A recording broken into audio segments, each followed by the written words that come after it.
জামালপুর সদর আসনে বিএনপির পরিচিত মুখ অ্যাডভোকেট শাহ মো ওয়ারেস আলী মামুন 2018 সালের জাতীয় সংসদ নির্বাচনে তিনি বিএনপির মনোনীত প্রার্থী হিসেবে নির্বাচনে অংশ নেন।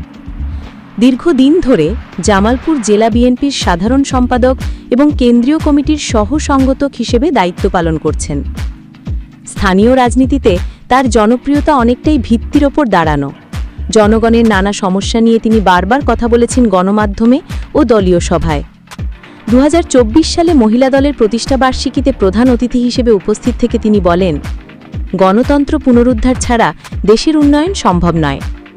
সম্প্রতি এক স্বাস্থ্য বিষয়ক আলোচনায় তিনি মন্তব্য করেন, রাজনীতিকে কল্যাণমুখী করতে হলে স্বাস্থ্যসেবা থেকে শুরু করে প্রতিটি সেক্টরে দুর্নীতি বন্ধ করতে হবে।